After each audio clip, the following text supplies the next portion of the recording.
Peter, you want to introduce us to Waterloo Greenway, please? Yeah, look forward to it. Eugene, thanks for having us. Really appreciate the opportunity to talk with this group. I'm going to share my screen, give everybody a quick overview about the project and our ambitions. You know, some of you may have heard some of this before, but many of you may not have. So just want to give you a sense of what we're doing in the big picture. We used to be called the Waller Creek Conservancy. A year ago, we changed our name and rebranded as Waterloo Greenway.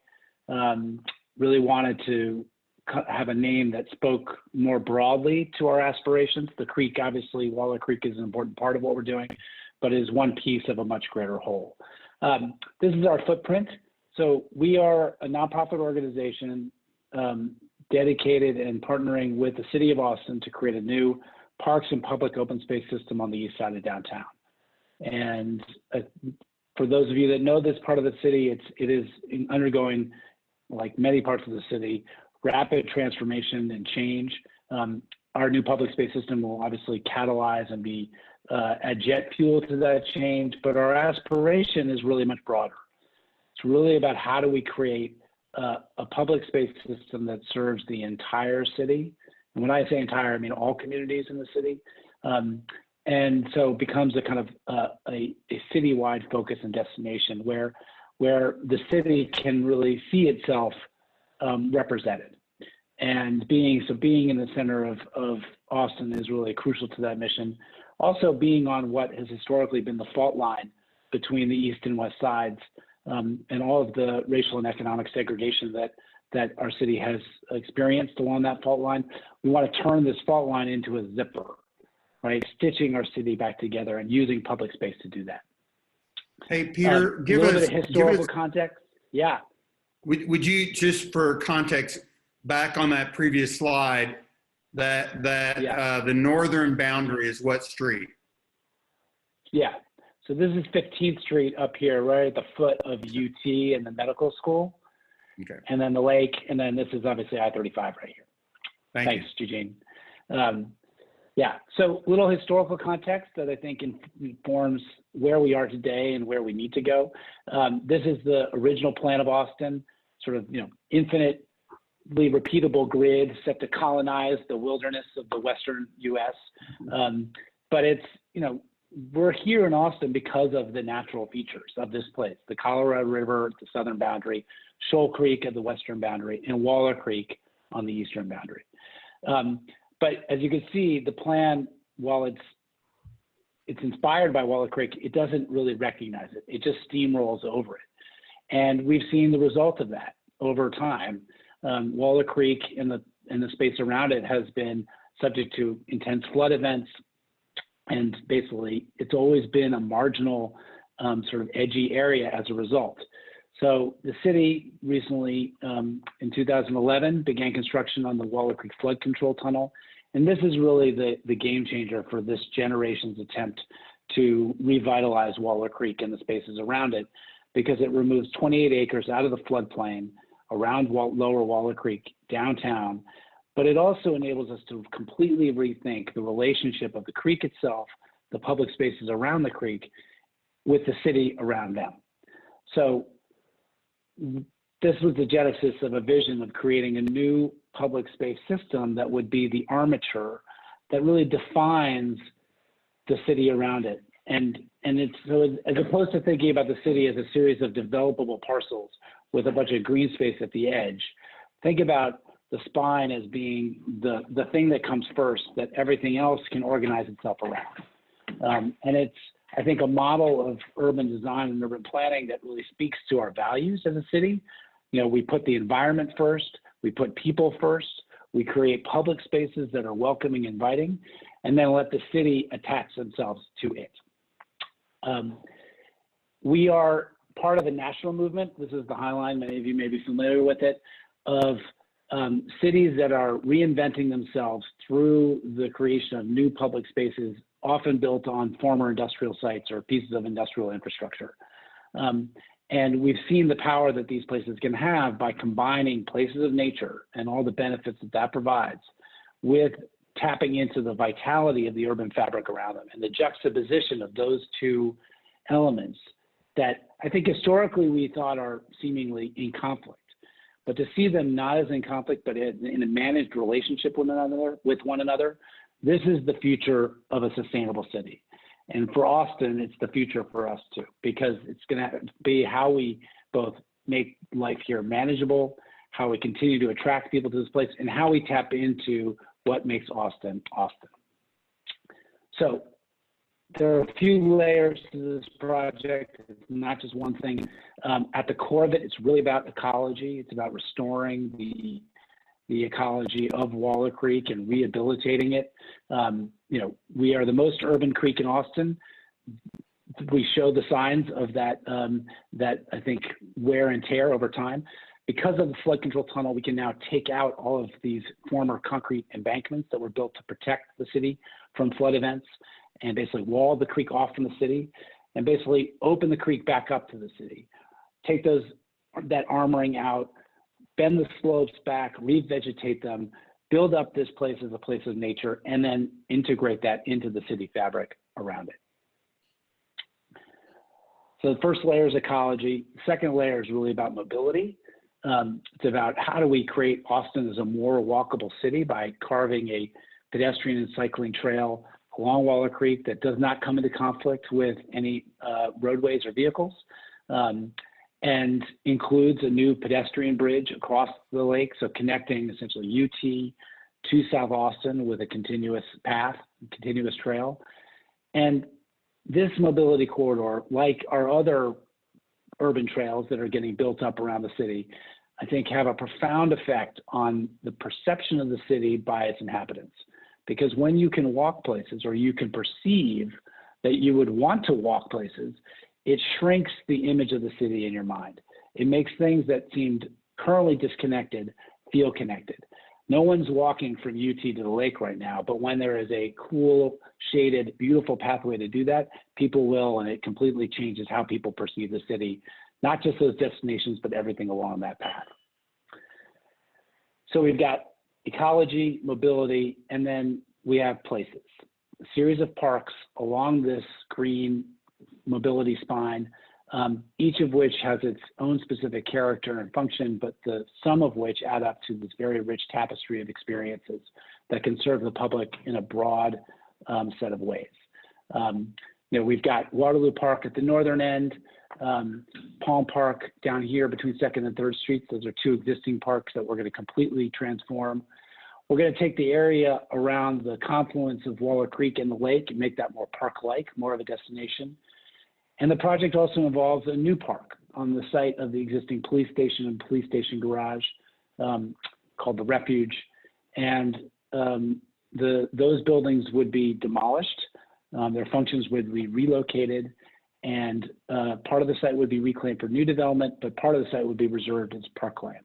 And I think particularly given what we've seen, I think, and understood more acutely in the past few months about the relationship of law enforcement to our community, we need to use this as an opportunity to help symbolize that renewed relationship that's community-based. And parks, you know, one of the things about parks is that they're so versatile as places of gathering and community, right? So this is Symphony Square, which is another one of the places on our destinations in our system. Collection of historic buildings on Waller Creek between 11th and 12th Streets that we have recently renovated into and put our offices there, but sites for programming and events. I always get a little bit of a lump in my throat when I see this, because obviously we're not doing this exactly right now, but I think we've become increasingly aware of how much we need this kind of experience, and we're going to bring that back when we can. I'm gonna pause there for a second and you know, allow us to talk a little bit more as a group. So that's the overview, big vision: ecology, mobility, park spaces for gathering, connection with nature and with each other. That's outstanding, Peter. Thank you. And for the audience, we're having some technical difficulties, so I'm sorry you can't get a gallery view. You know, technology is enabler and can also be help. But, you know, so from Waterloo Park, Symphony Square, the Refuge, which I didn't even know about, Palm Park, and then to Lady Bird Lake. That's pretty extraordinary that we'll be walking pretty regularly from, frankly, from my house, which is at UT, all the way to Town Lake. That's why we're doing it, Eugene. Exactly. Just for you. Hey, Cotter, you've been involved in a lot of things. I mean, in the tech scene in Austin, as long as I've known you, and you're new to Waterloo Greenway. Why are you allocating some time to this project? Yeah, no, Eugene, it was an easy decision. I'll be honest, and Peter hates it when I tell this story, but one of our colleagues on the board called me and asked me if I'd be interested in it, and I'd never heard of Waterloo Greenway. I'd never heard of Waller Creek. I was totally unaware of the project, and I really consider it one of the best kept secrets in Austin. I mean, when this thing happens, it's going to be amazing. And one of the, I want to let people know, we're going to stop talking in a minute and show you some more pictures, because when you see how ready this thing is and how close we are to launching it, it's amazing. And so the very first piece is coming online shortly. Peter's going to talk about that in a second. But I mean, I think it was such an easy decision. I think it's going to be great for Austin. And, it was fun to be part of. I will say this, it's a public-private partnership. And so the funny part about that is that, the city's contributed a ton of money to this effort, but that means that, the private part is we as corporate citizens, as good citizens of Austin, have to contribute as well. And some of that's our time, like I'm doing, but also our money. And so I think, one of the things I would say to this esteemed audience is not only do we want you to come and enjoy the park and participate in all the greatness, but also we could use your cash. So, I'm never subtle, but I told you could not solicit my audience, but we can have people right here. Let's find out. So we've got 68 people in the room right now. We had 113 reservations. We'll see if we get how far we get. I'd like to do a poll. Sophia, will you put up the poll? Let's just find out how many people had heard of Waller Creek Conservancy, now Waterloo Greenway. Just take that poll, yes or no, that you've heard of it. You had heard of it before.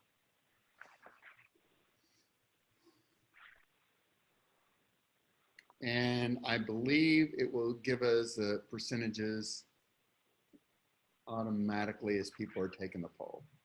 So we have 81% people here have heard of it and 19% haven't. Okay, fantastic. I think Peter filled the room. So that, Cotter, you're probably right, but Peter just manipulating the system. Fake news. No, I'm joking. Hey, so Peter touched on this. About how, especially right now in the pandemic, maybe we're having a much greater appreciation for public spaces and for big spaces where we can, socially distance gather.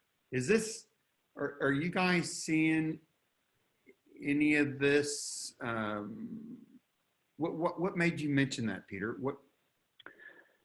Oh, I think, there's nothing like a pandemic to raise your consciousness and give you perspective. And I think we've all seen how much people crave getting outside, right? Even when the city told us don't go to parks, people just say, screw you, I'm going because I need it. We also, I think, have really come to appreciate how meaningful it is to be with other people in the flesh. And I think, so number one, we've recognized the value of that.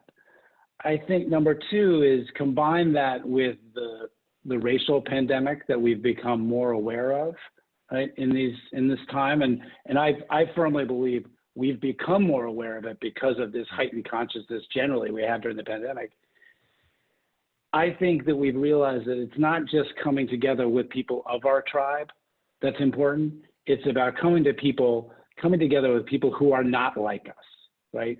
And so creating opportunities, that's what makes cities great. That's what makes cities work, is that you bump into people that are not like you, do not come from the same background you came from, that you do not necessarily gravitate to because of your networks, et cetera. And that diversity, that collision of difference is what makes these places thrive. And so we need places that can serve as a platform for those kinds of experiences, engagement. Well, look, in Austin, I mean, Austin's history, very deliberately, we created this east-west divide. I mean, I-35, for the audience members that don't know, used to be East Avenue, which is a thriving avenue that rivaled Congress of Black and brown owned businesses. Not a surprise, that's where the city fathers at the time decided to decimate the Black and brown downtown and build I-35. And it was not only, I mean, it was intentionally to separate us. So you talked about looking at it as more of a zipper that stitches the two together. So what are we doing to ensure that this will be an inclusive, welcoming space for people, from all people of Austin? Yeah, so there are lots of ways in which we can work towards that. I mean, I think creating the place is the first part, but that's not going to do it by itself. Part of our mission as an organization is to activate the spaces and to engage the community, both through programming in the spaces, but also going out to the communities and talking to people where they are and making those connections between our place and those communities so that they do feel invited and they feel welcomed. I want to show a few slides of some of the programming that we've been doing to date, which I think part of which is intended to actually begin that invitation. You know, before you start the slide, I want to just ask how many people have ever been to a Creek show, and let's see if how much participation there's been. So, Sophia, you want to put that poll up if you've ever been to a Creek show?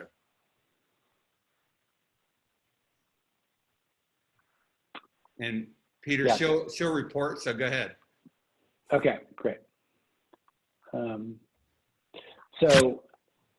So speaking of Creek Show, you know, we've started using art and as a way to engage the public. And oh wow, okay, 56%, so outstanding. Not enough. So we'll work on that. Yeah, so Creek Show is a program that we've been running for about 5 years now. So every November, and this year, unfortunately, we're going to be doing it in a modified virtual form, given the public health situation. But we commission artists, local artists and designers, to come and do light-based installations on Waller Creek. And this really initially was intended to give people an idea about what was coming here, not just to tell them what was coming, but to show them. And I think we've succeeded at that. Last year, we had 60,000 attendees. And, you know, Melba Watley, who's maybe on the call today and who's one of our founders, always reminds us the importance of free to these programs, is that you can see by providing free programs what a draw it is. And we get people coming from, families coming from Georgetown and South Austin, because it's such an opportunity for those families. And you know, the appetite for these kinds of experiences is really incredible. And we've also been able to layer on programming like music and other family programs to really target certain audiences. So music in particular enabled us to see that there were, you know, go to communities, find the bands that they follow, and then bring those bands to our place. And all of a sudden, then we get that group, right? And they come, and then it grows from there. This is an installation last year that was made from recycled hotel shampoo bottles.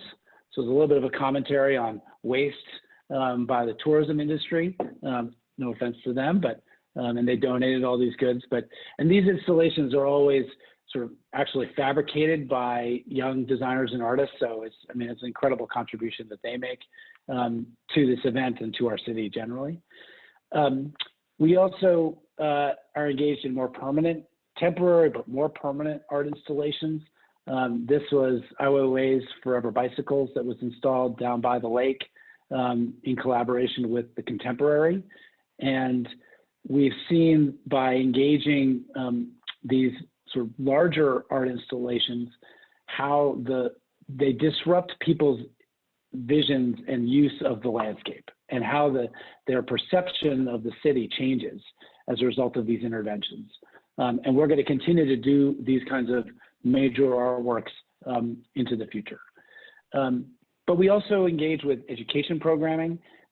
This is an annual program, nature-based program that we do with the Nature Conservancy. And partnerships are crucial to all these programs. You know, again, we're just a platform. Our ability is to tap into all of the brain trust and creative expertise in our community and bring it to this place and make it more accessible and visible to the public. We also have, and I think, you know, our programmatic lens is really equity driven. So this is a program called Free to Friday, which is it's kind of a workforce development program, if you will, where we partnered with this organization that is a collective of small businesses owned by women of color. And we were hosting in Symphony Square. We will be hosting it there again. And now we're hosting it in the interim and virtually. But it's, again, a way for us to contribute by making visible and giving a home to this great work that's being done out there, and to raise their profile to support them. So programming and these kinds of activations are one way in which we can start to build a much broader constituency that feels a sense of ownership over this place. And it's the beginning, right? This is not easy, right? And it takes time, and it's about building relationships and building trust. And so we're starting, and building it up over time. You're muted, Eugene. Sorry, I'm going to come back to a Q&A session, but while we've got a couple right now, let me just ask. I mean, Jason Heffron says, how is the water quality in Waller Creek, and will it improve with the project? Great question. So water quality in Waller Creek is not great, let's be fair, because of the amount of development and pervious, meaning non-pervious cover around it. Certainly, a lot of what we're doing in this project is about long-term water quality benefits. The tunnel is the beginning of that. One of the things that the tunnel does is it actually recirculates lake water into Lower Waller Creek. So that has an immediate benefit because the lake is pretty clean. But a lot of this creek restoration work that I talked about as the kind of at the sort of the foundation of our project is really about water quality. It's about, again, creating more planted surfaces that can basically filter and clean the water before it gets into our waterways. And then Jim wants to know, I mean, he's talking about the beauty of the boardwalks, the bridges, the Pfluger walkway, loves sculling on the lake, and is wondering, is the new pedestrian bridge going to bisect the lake with additional pontoons? No one is more passionate or focused than a rower. Absolutely. Everything we know that the last thing we want to do is impede that public use. So yeah, we'll be designing around that. My guess is, and this is a little plug for Project Connect, right, which is on the ballot in November. Everybody we need this. So I hope everybody will support it. Part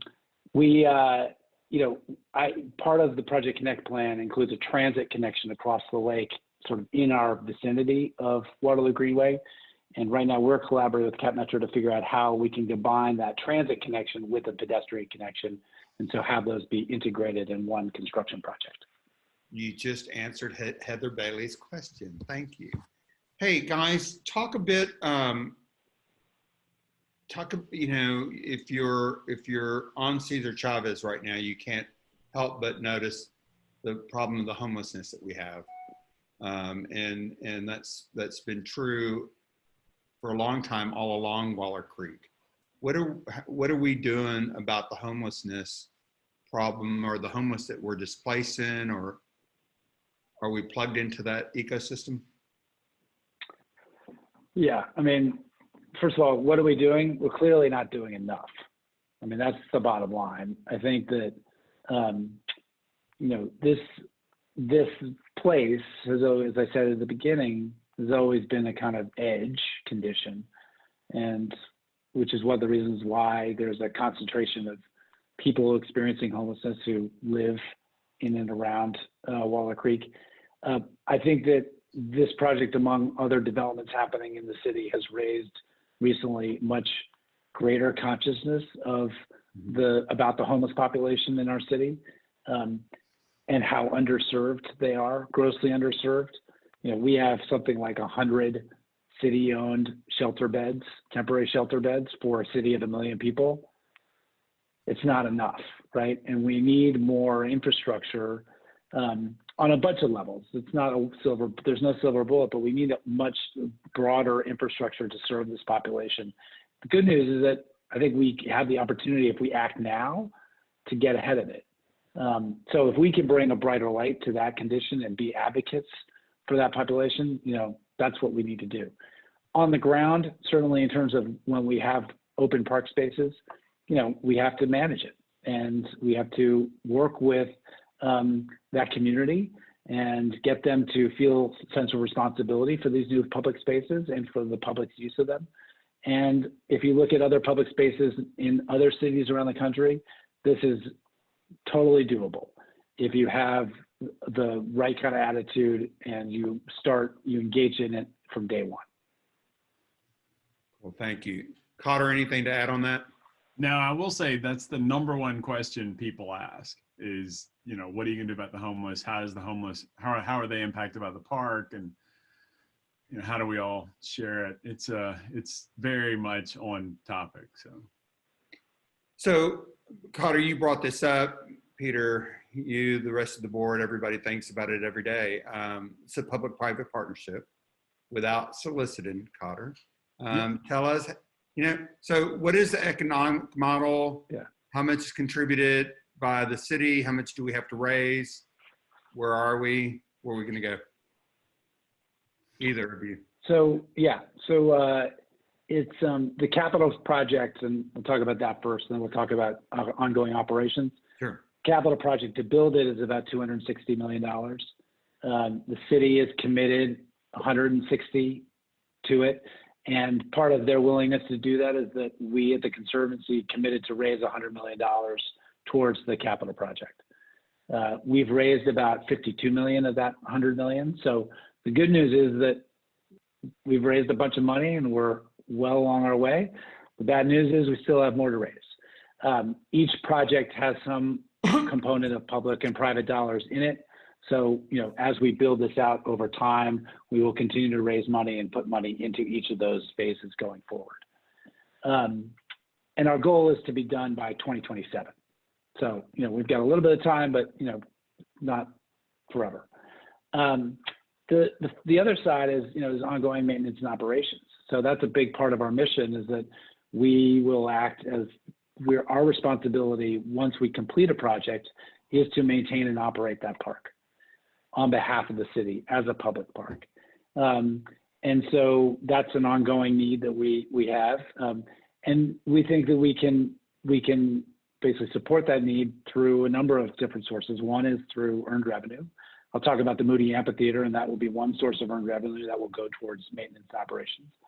The second is property owner contributions. So getting local property owners through the Downtown Austin Alliance, which is a great partner of ours, to support ongoing maintenance and operations. And then the third is through philanthropy. I mean, we'll always continue to need to raise money, and it will not be a small amount. But, you know, that's part of what helps you build a community. So it's not something that we're, you know, I mean, let's take it to a space that we know. So how Central Park in New York, and I know that there's a conservancy there. Does a conservancy cover most of the operating cost of that park? So there is, I'm glad you raised this, because this is, again, another part of this national phenomenon that I talked about earlier, is that as, you know, the first thing that cities cut when they get into tough economic times, and we're going to see a lot of that right now, is they cut their parks budget, right? Because it's perceived as being, dispensable, right? Which it really isn't, but it's the first thing historically to go. New York City the Parks Commissioner was asked to cut his budget by 20%. Okay, basically from one year to the next. So what we're seeing is that where it's possible with some of these signature urban parks that can attract private philanthropic support, is that cities are increasingly leaning on those philanthropic communities to support those parks and to provide that continuity, good times and bad times. The High Line, for example, 100% of maintenance and operations is privately funded. Central Park Conservancy has been on a trajectory where they're increasing the percentage of private funding over time, right? They're not at 100% yet, I don't think. Discovery Green in Houston, 100% privately funded. Each city's got to look at where its resources are, and public and private, and be able to allocate them sort of optimized way to support these places. Yeah.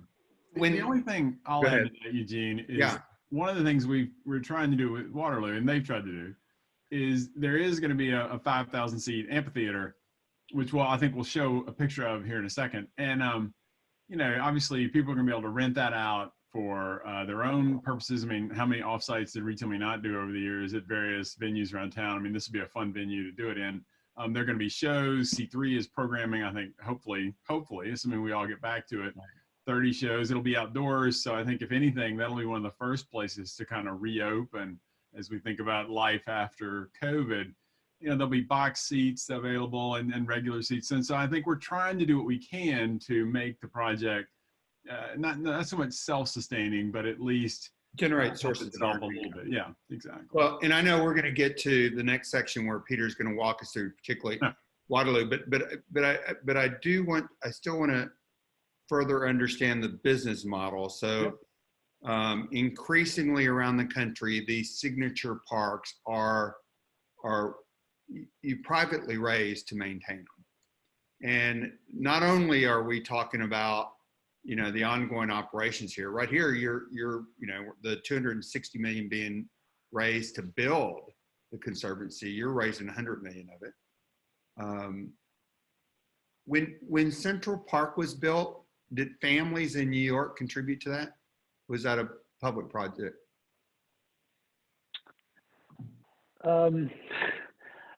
It's a good question, and I probably should do the real research on it. I think that private philanthropy has always been involved in building these places. This whole notion of cities essentially delegating or using private philanthropy as their agent, really started in the 70s with Central Park, right? And was a response to the disinvestment that residents around the park saw in that place. So it's that I think this is a growing and more recent phenomenon. Certainly when they were built, the intention was this is a public park, and the city was going to support it.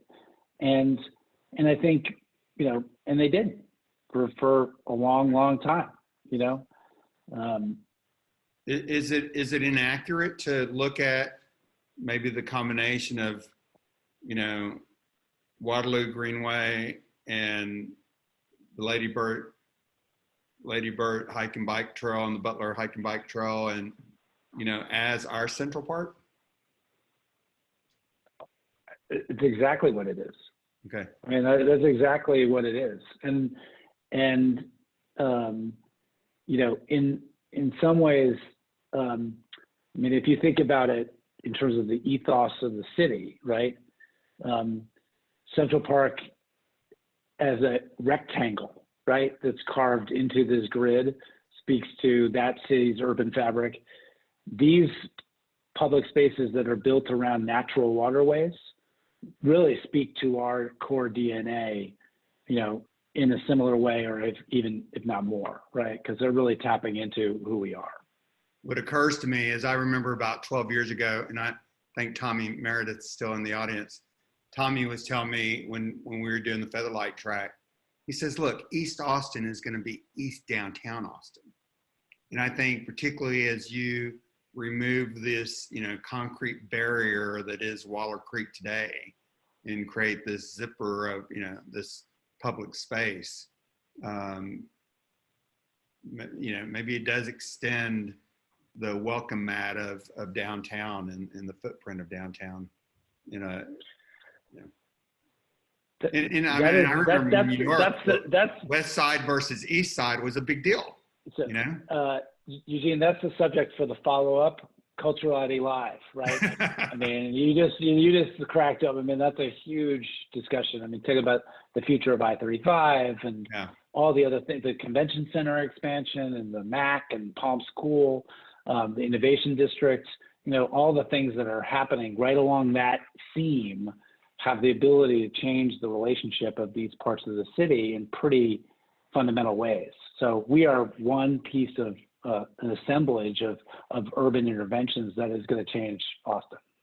Well, Peter, walk us through some of the projects, some of the details. Great. Yeah. So I'm going to go our first phase, which is Waterloo Park, and show you what's happening there in some detail. So Waterloo Park is at the northern end of our project. It's the largest park in the system. And one of the reasons why we started here is because, sorry, see if I can advance my slide. There we go. It's 11 acres and it's got sort of a number of, if not all of the various components of the larger project built into it. So phase one, coming out of the gate, we can kind of show people what this larger entire project is about. We have a big gathering space with the Moody Amphitheater at the center, 5,000 person capacity. But then there are a whole series of other park spaces and garden spaces, some of which are really built around the emergence of water.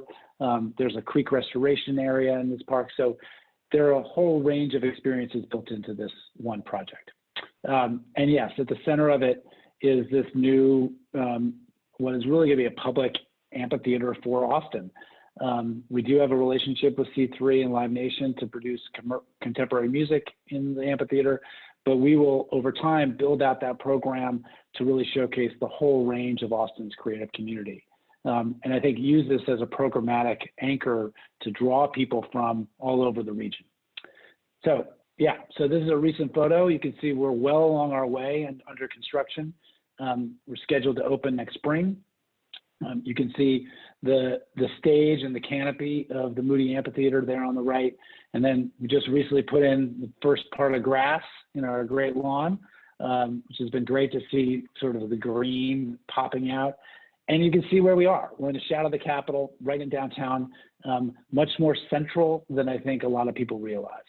There's another shot of the amphitheater. You can see the first thing that we actually did with the construction is build the park out over the creek and out over the inlet pond for the flood control tunnel to kind of take the park back from the tunnel, increase the park space, and really put the park first. And that really is the mantra for everything we do about the architecture is how do we create a park that feels immersive in terms of its experience of nature, at the same time as you sort of feel the energy of the city around you. There's another shot from the top of the lawn looking to the amphitheater. So great sight lines. But part of the idea behind the architecture of the canopy, one is that we have a Capitol View corridor. So we're in this very tight sandwich, which is why we have this very thin profile on the structure. But the idea is how do you create a place that feels as good, if not better, when we're not having a show as when we are? And so really investing in the architecture to feel like it's part of the park. And in many cases, the structure itself really feels like just an extension of the tree canopy moving through the site. So it's made up of a series of steel and aluminum beams that are stacked up in this trellis. You can see it's got a glass roof on the top. You can see how the light filters through and then casts these amazing shadows on the curved walls underneath it. Has this really delicate texture to it, which is, I think, uncommon for an amphitheater. Usually there's sort of these dark huckling sheds that feel kind of sad and lonely when you're not in a performance. We wanted to really turn that upside down and focus on the experience when it's just part of the park. We're working with this amazing architect, Tom Pfeiffer and partners, who designed the amphitheater. Part of the experience also is to allow the public onto the stage. So we have a series of steps and a ramp that come down off of the stage so that, again, when we're not in performance mode, people can come up and have lunch, take a meeting, roll out their fantasy of performing in front of 5,000 people, whatever you want. But, and it's this giant shade structure, shade landscape, if you will, in the park. The structure is constantly changing depending on where the light is. It's almost like a giant light fixture. This is from looking uphill from 15th Street looking south. And then here's the view looking north from 12th Street. You can see it juxtaposed to the football stadium. You can now see all those different layers of steel that are stacked up. And so the structure is kind of constantly changing depending on where you are in elevation and where the sun is. At the middle of that slope along Trinity Street, there is an entrance plaza, which actually comes onto the roof of the amphitheater structure and then leads down into the park through this grove of columns. And there's another shot of the amphitheater at sunset. You can see how all those individual beams pick up the light, fading light at night. So that's the amphitheater, right? That's one part of the experience of Waterloo Park. But a big part of the experience is the southern half of the park, which is totally different and a totally different experience, and really about, again, being immersed in the place of nature, built around a series of heritage oak trees on the site with a series of paths that carve through those trees and through garden spaces that are built in around them. We've really tried to create a kind of critical mass of planted areas. So all of this ground that you see will be planted with native perennials and grasses. So you really feel like you're out in the hill country. And I think that's particularly important for folks that maybe don't get a lot of opportunity to get out in the hill country. We're bringing the hill country to them. We've actually moved a lot of trees around the site. This is a tree that came from the Capitol complex that was scheduled to be demolished as part of the construction of their underground parking garage on North Congress. We put together a deal between the city and the state. Yes, that is possible. We did it, and we brought this tree to Waterloo Park, 350,000 pounds. How much does it cost to move a tree like that? I will say it's hundreds of thousands of dollars, because you've got to take down light poles and street stuff, because it's bigger than anything in the street. Not to mention you've got to rent the space shuttle mover that it moves on. So if there's anyone in the audience that wants to name that tree for $100,000, no, never mind. Okay. We're happy to talk. Yeah, so here's an example of that landscape with all these little plants that are going in. This is from a couple of days ago, and we have this scramble path that's really designed for kids, to sort of a way for them to feel like they're completely lost in this sort of natural wonderscape, and they can kind of lose their way and then discover their imagination. We also have, in order to provide, we have a lot of topography on the site. In order to provide a very gentle, easy route down into the park, we've created this long serpentine walkway that basically it gives us the length to manage that steep slope. And it's this sort of floating flying carpet that starts on the ground, but then ends up floating in the air, and the landscape sort of flows underneath it.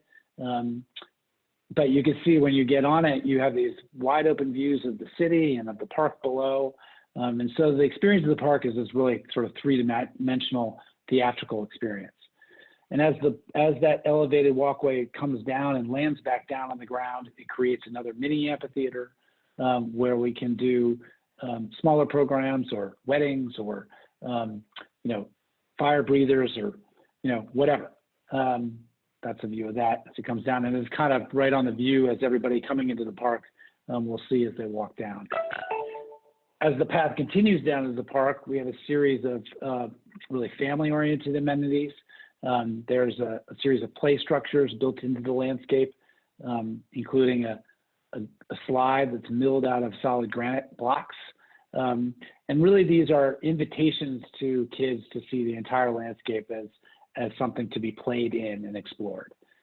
Adjacent to that, we have a public restroom building designed by Michael Shue, fantastic local architect, with hookups for food trailers. Yes, food and beverage are a park program, so that we provide amenities to the public, all the time. But also, this is an example actually, where we started thinking about we were going to have a brick and mortar restaurant in the park. Trying to elevate what we offer to the public, but we went out to the community, and the community is like, you should do something a little bit more often. And they actually really pushed us to do food trailers. And what we realized is that we can use food as a program to invite specific constituencies into the park. And if it doesn't work, we switch them out, we bring something else in.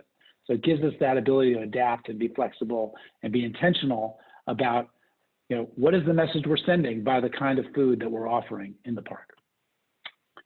The design of the building itself is really cool. It's got public restrooms, but it has this breezeway with a planter in the back, so it really feels like a grotto that's kind of built into the landscape. Everything about the architecture on the site is really about foregrounding the landscape and making that more visible. And then adjacent to that, we have this really beautiful big wooden deck, which actually would be the Meredith family heritage deck, and built around these two existing trees. So you have a scenario where family comes, they get a meal at the food trucks, the parents can relax with a glass of wine while their kids run away into the landscape, and they're all visible, but everybody's sufficiently far apart so they feel independent. And it's all happening in the middle of downtown.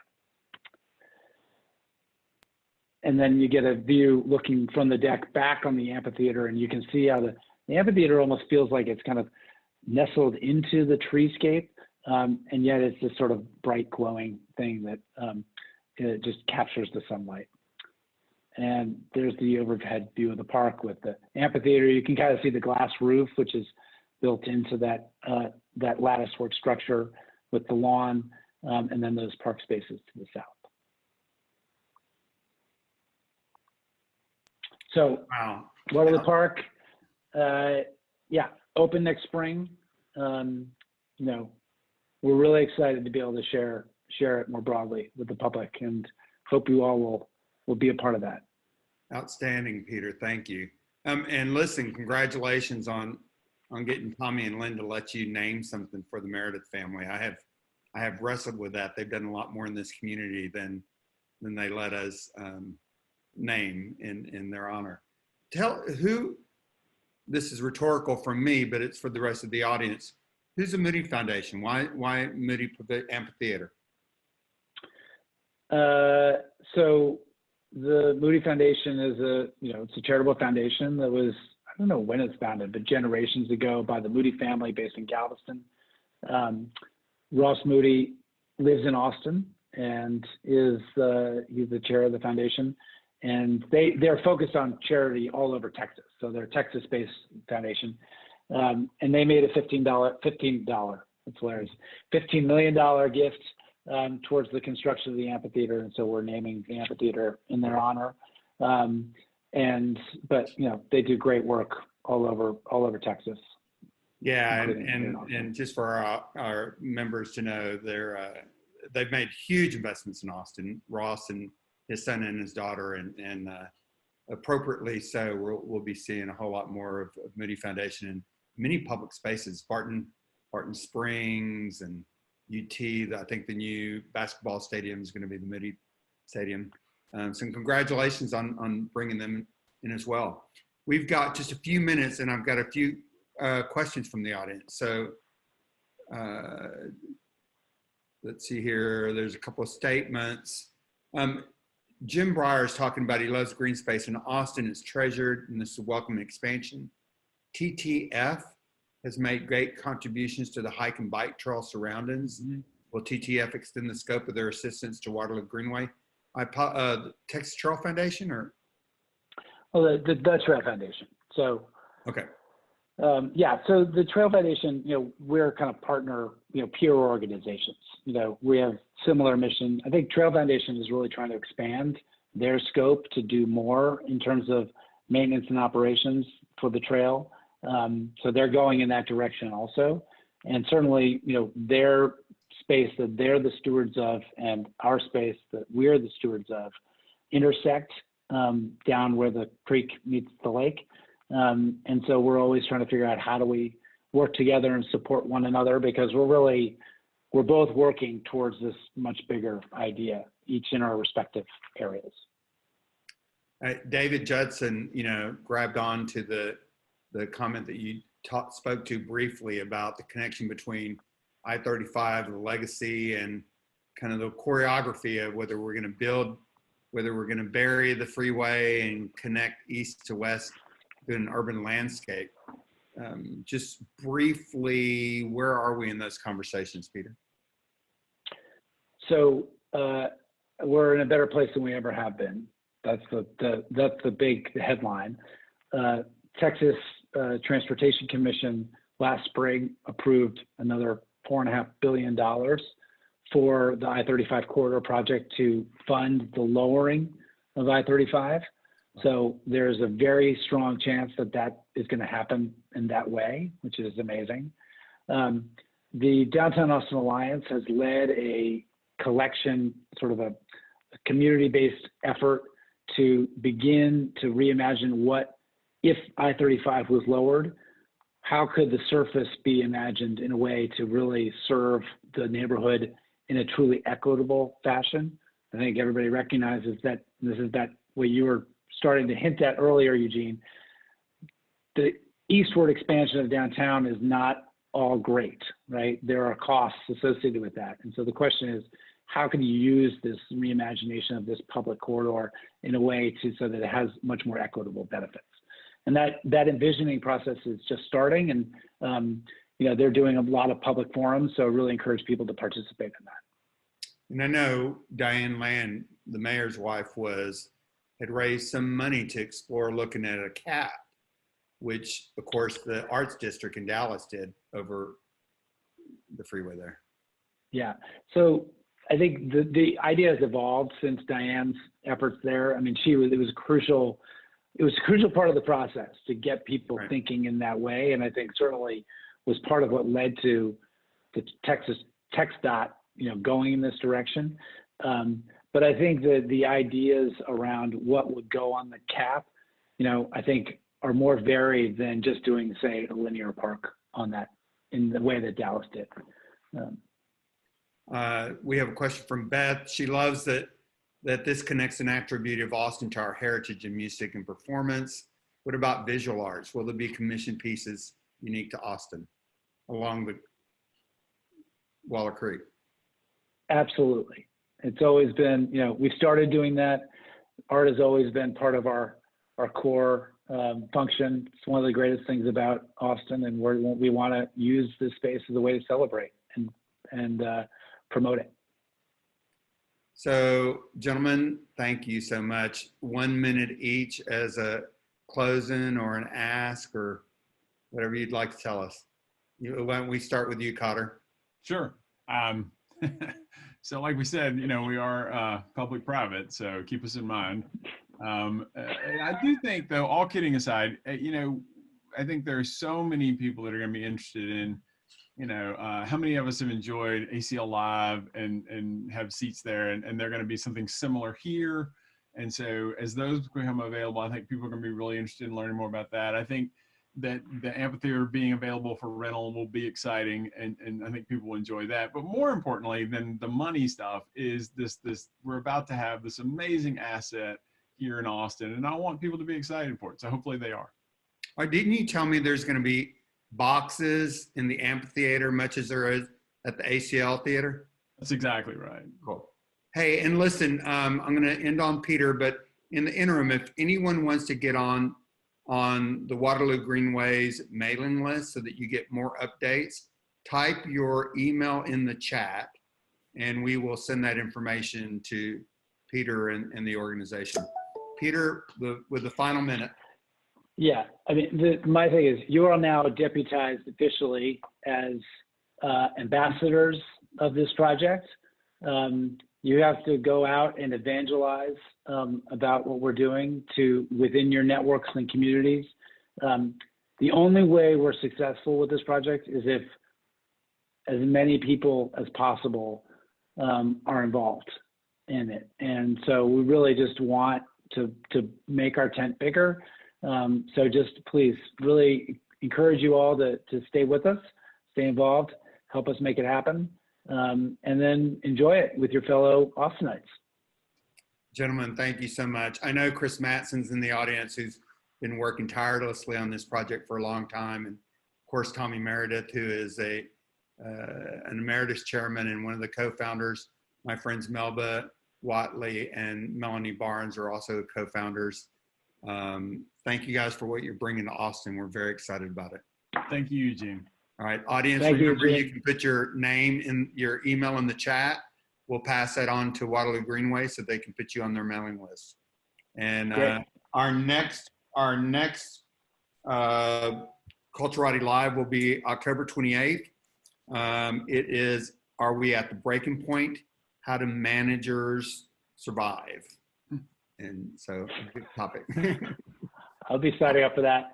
All right. Bye, Thanks, guys. Eugene. Thanks.